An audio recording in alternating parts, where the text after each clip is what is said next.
Hey, this is Anita once again. We're about to end the review of another paid request, this time for Yule. Thank you so much for that. For those interested in requesting pretty much any type of videos, topics, reactions, reviews, re-reviews, whatever it may be, feel free to send it either directly to my PayPal or join my Patreon. Both links are down below in the info box. And this is for Rumble in the Bronx from 1995. Although some people say 96. That's because in Hong Kong it was one, then in the US it was another, so I'm going to say 1995 just for the sake of argument, because that's why a lot of other places detail at 95. Although, yes, technically you say 96. But this one I have always enjoyed, and it was my introduction to Jackie Chan.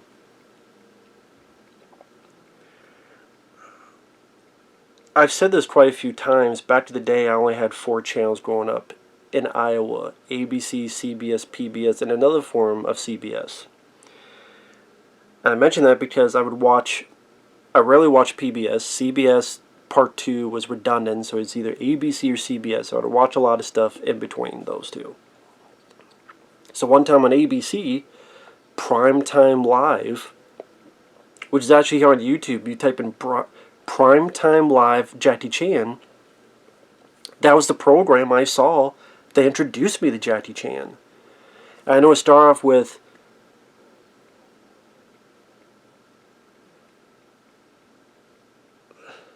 Bruce Willis is a wimp, Steven Seagal is a sissy, even Arnold is an amateur compared to the real Last Action Hero. And they were talking about Jackie Chan.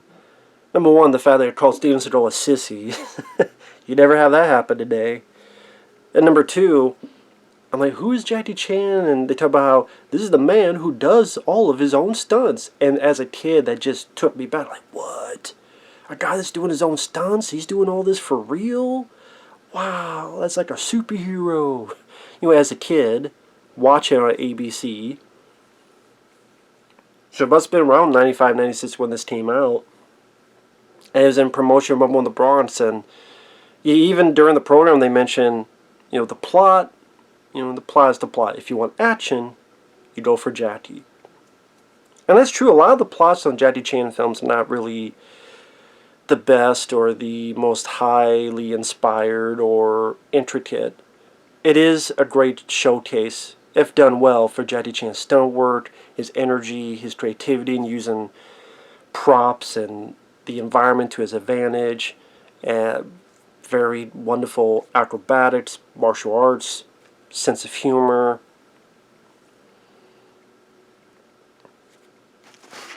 And it was on VHS. I didn't go see it in the theater, but it was on VHS when I finally did see Rumble in the Bronx and became a big fan of Jackie Chan. And after that's when I saw Super Cop when it came out and on VHS, and then Operation Condor, which is a favorite of mine. Jackie Chan's First Strike. And then Rush Hour came out in 1998. I was like, oh, there's Chris Tucker. I really like Friday and Money Talks. Oh, there's Jackie Chan.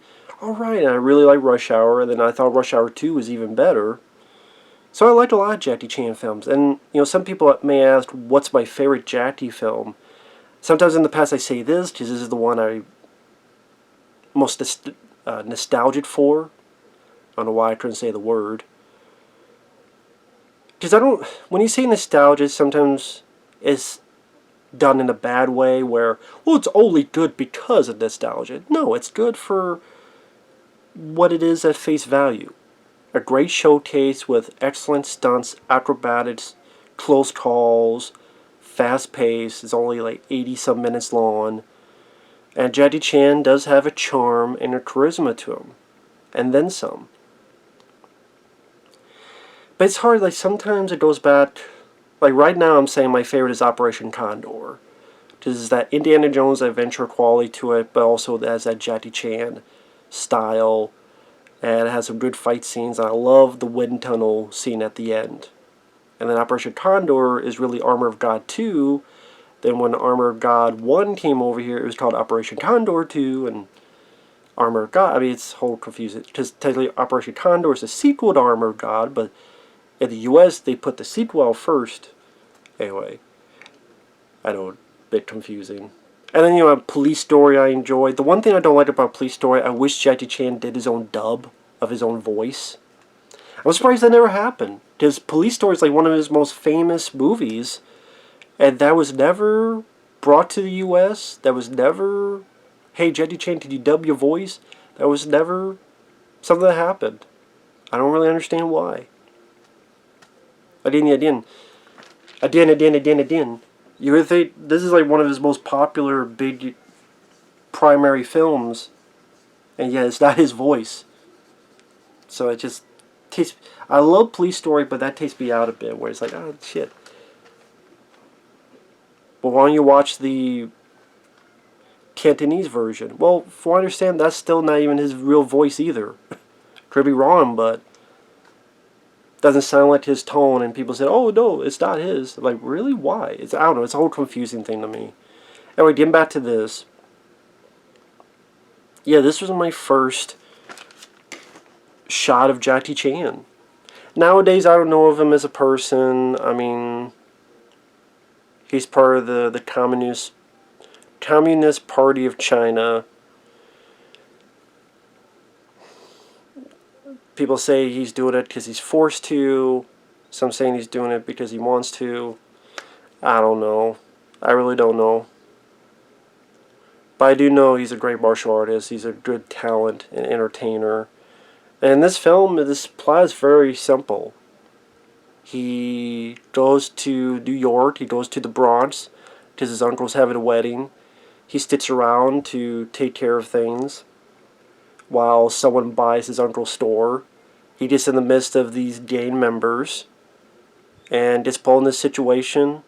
And then it goes into these mobsters with diamonds, and the plot is not really important in this. What's important is what Jackie Chan gets to showcase and do. In a way, this was a good first. This was understandable to see why this is the movie that helped Jackie Chan get U.S. fame. Because he tried to be in movies in the U.S. back in the day. He was in The Protector, and before that, The Big Brawl, also known as Battle Creek Brawl. And I don't mind The Big Brawl, but even Jackie Chan said, I don't know, that's not me. Especially more The Protector, that's not me. I'm not really the Dirty Harry type of guy. And maybe at this time he was right.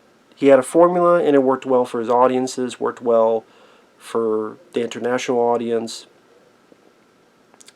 And then there was a rumor that at one point someone wanted him, or there was thoughts of him being in Big Trouble in Little China.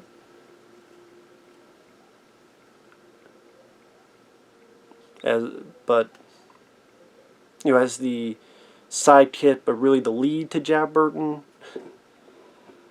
But I don't know how much true it's said in trivia and stuff, but how much is that true? I don't know. How close I ever got? I don't know. Maybe Jackie's like, nah, I'll stick with doing movies in the U.S. But I was saying this is a good choice for what brought Jackie Chan prominence, is because it's a story that, again, it's not overly complicated. It's short to the point. People are going for the action they get, and then some. And it does showcase action, but it also showcases just a lot of great close call stunts going throughout the film. There's the leap from one balcony to the other, which is a very dangerous thing. There's when he jumps down and there's a van and he goes to the side and it's this between him and the wall, and you see it, and even his arm hits the mirror. There's a bit when motorcycles are chasing after him. He goes into, there's a car, there's a hole in the middle of the roof of the car. He goes in and looks like the motorcycle's going to get his crotch, but narrowly misses it. He's able to get away. The scene in the bar, not the bar, but the bad guy's lair, that to me is still one of Jackie Chan's best scenes in a movie.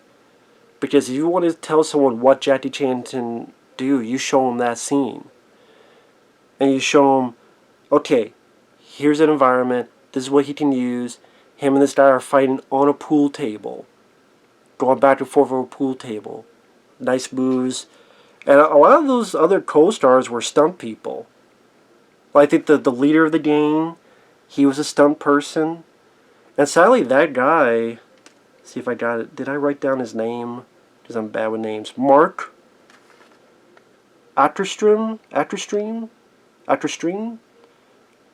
Sorry, I cannot pronounce his last name. Mark, the leader, Tony, he died just a few years later on the set of the Crow TV show, Stairway to Heaven. Apparently he was looking at far enough away, but there was an explosion and debris, because you don't know how that shit goes with the debris, and it killed him.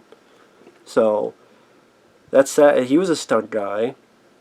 Again, he was watching from afar and he got killed, so you never know. You gotta be careful on that. But yeah, this was 95, 96. He only died a few years later. So, rest in peace to the leader of that gang, Tony. But I would say he's a stunt person, and he's going back to before Jackie Chan, and Jackie Chan's finding all the people in this lair. And he's using the chairs, he's using the refrigerators, he's using shopping carts, he's using bottles, he's using pinball machines. And it's just a work of art of close calls. Dodging the pinball machine when people swing him at the bat so the glass doesn't hit him in the face. He's dodging so they're pushing the pinball machine. He's dodging on the ground so they don't smash his head in their fridges. He hits someone with the bottom, then with the freezer portion of the top. He pushes a guy, punches a guy in there. He lands on top of one. He flips, but as he flips, he holds on to the door so that something throwing him, it blocks it. So he's on top of the fridge, gets the door, rolls over here, does this though so that it hits it, it acts as a shield. That to me, again, the speed, the timing, just if you want to showcase to someone what Jackie Chan can do, that is a primary example of it. Again, the stunt work. There's another one where he's on this car, this truck, and there's balloons on it, and they're ready to push him off this like a garage or parking garage, and he barely gets out of the nick of time. The whole finale with the hovercraft is really insane because there was nice creativity because we've seen a lot of endings with car chases, but now with a hovercraft, and they show how big and massive this vehicle is, just slamming cars left and right, smashing cars left and right. Even runs over Jackie, thankfully in the sand so that he doesn't get crushed. And then Jackie has to get someone's car, back it up. It's one of those cars where the doors go up like this. He goes under a truck and it smashes those doors off. He has a sword, plays chicken with this hovercraft, goes to the side with this sword. He's holding it with his leg, and it cuts the whole damn hovercraft. So he stopped this thing. Even the brief interlude at the beginning in the shopping, in the store. I didn't show him the speed, how he's got 4 guys around him. Ba ba ba ba ba ba ba ba ba. Here's some bottle, boom, blind someone in the eye. Nice, forceful kicks.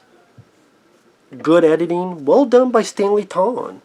I mean, Stanley Tong would go on to direct Super Cop, Jackie Chan's First Strike, and I would say,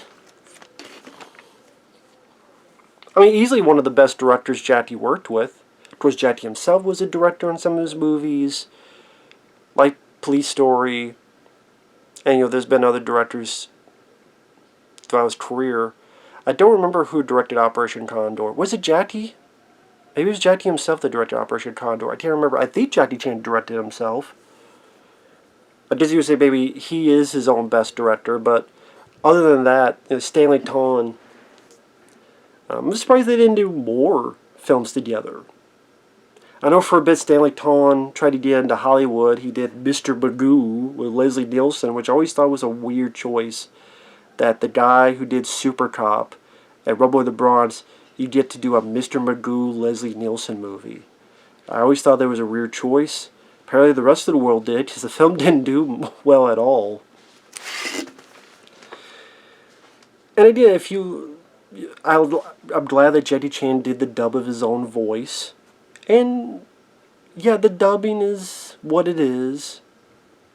Mouths don't exactly match.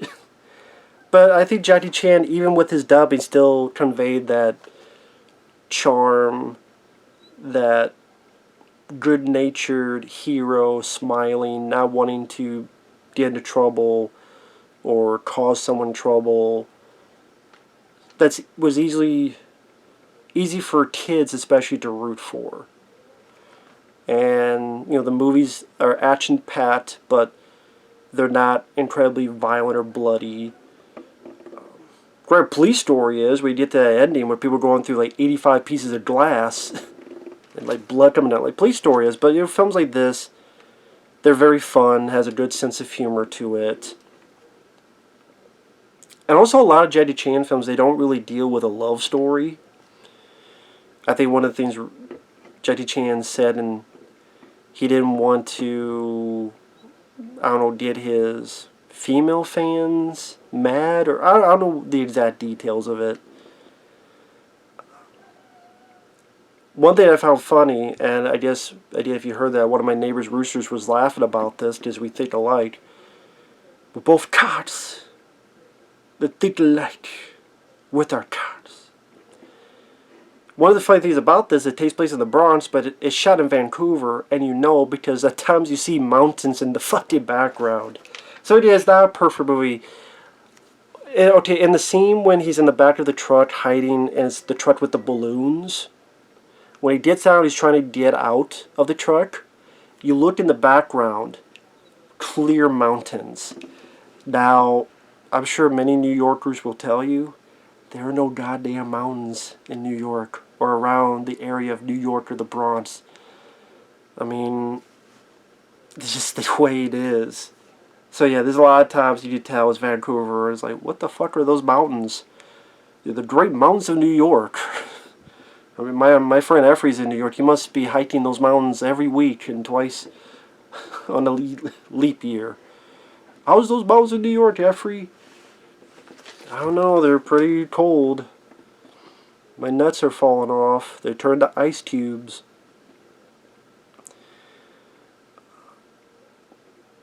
And the guy who plays Uncle, he shows up in a lot of Jackie Chan films at this time. He was in the Police Story films. Because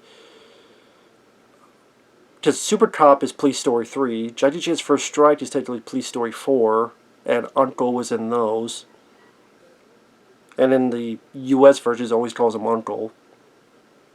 Not in Police Story, but in, like, I think Super Cop First Strike, he calls him Uncle as well. It's been a while since I've seen those.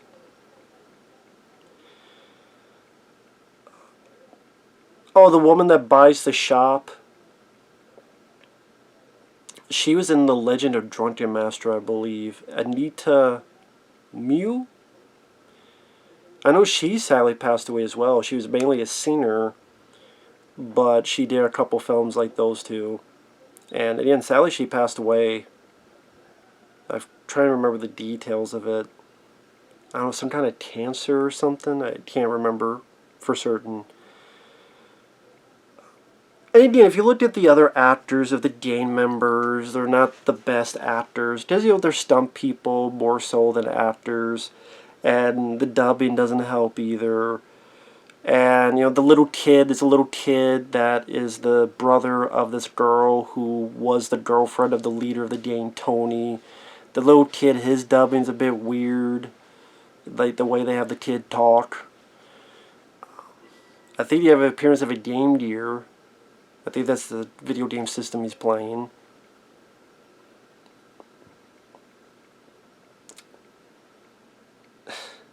That's the thing, when I'm talking about the action, you see how the energy and flow of the review, but then when I'm talking about the story, that's when, as many times as I've seen this, that's when it gets hazy. Because there are cool ideas. Like, I can't think of many films that have the idea of a gang having your hero trapped in an alleyway, and the idea is to take bottles and hit them with baseball bats so that the glass fly toward the hero's direction. Or if the bottle doesn't get smashed by the bat, it flies, hits the wall. I guess that's some of the things is that would the bat just shatter? Now that I think about it, would the bat just shatter the bottle? Or would it actually not and have the bottle fly? Because now that I think about it, yeah, it made the bottles fly and then they smashed on the wall. And I'm wondering, would that really be the case? Again, when you hit a baseball bat with a bottle, wouldn't it smash? Maybe not. I mean, bottles are a lot harder than people think. Again, well, not again, but like you take a glass bottle, you try to hit someone in the head, more times than not, they're not going to break. That's just a typical movie thing. I know that's one of the things Tarantino hates is the bottles that people smash and then they just explode. It's like, no, bottles don't really do that. But it's a fun visual for a movie. So maybe, yeah, maybe they are more powerful. They're stronger than people think. But yeah, that's a cool idea. Hitting bottles with bats and then it smashes and the debris of the glass cuts up Jackie Chan's body.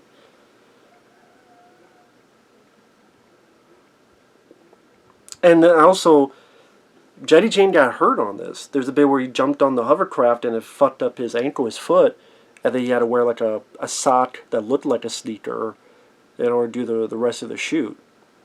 And that's the thing with a lot of Jackie Chan films is that when the movie's over, you have the outtakes, the stunts that went wrong, the stunts that failed, and from what I understand, Jackie Chan got that idea from when he was in Cannonball Run with Burt Reynolds, in one of the early American films he did.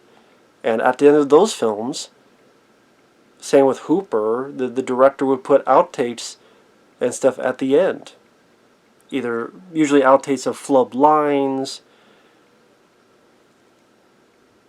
And Jackie Chan, he would put, when people did flubs, but mostly of stunts that went wrong or things that went haywire. And that became a common thing in many Jackie Chan films after that. This is the first time he did it. I'm trying to remember the first time he did that. Was it Police Story? Maybe it was Police Story. I can't remember the first time. If anyone knows the first time Jackie Chan did that, feel free to let me know.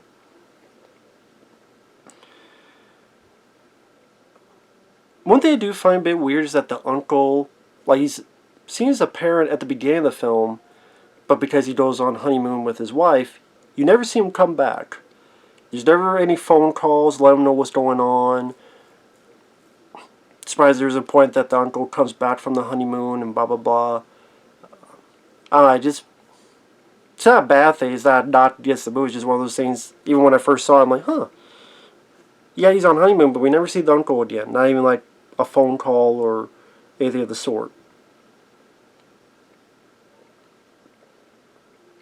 And it's such a cheerworthy moment. Granted, this one girl, played by Anita, her shop is still fucked up. Her shop is still destroyed and she has no money, but at least they're happy they got the bad guy. Again, it's like they're trying to do a love story, maybe with Jackie and this stripper who's the girlfriend of the leader, Tony, but then not really, because Jackie didn't do a whole lot of love stories in this movie, so it's like it is, but it isn't, and which is it? So like I said, the story's not the primary strength of the movie. It's a movie that's, like I said, 80-some minutes long, and it's a great showcase from the beginning when he's got the wooden dummy, and he's showing how fast and quick and precise he is in his movements, to helping out in the shop, to, again, the crazy stunts, whether people chase him with motorcycles, and just the ability, something as simple as climbing up and jumping through a fence, or jumping down and nearly missing a van, and all this stuff that just builds up and shows, wow, this guy's doing it for real. He's getting hurt on screen. There's no stunt man. Call it a stunt show, acrobatic show, whatever. It worked, and it worked well for quite a few of these movies at Jackie Chan's heyday. To me, this was his heyday. This Super Cop, Operation Condor, First Strike. And this is definitely in my favorites of Jacky's movies. So, Rumble in the Bronx is a very fun film.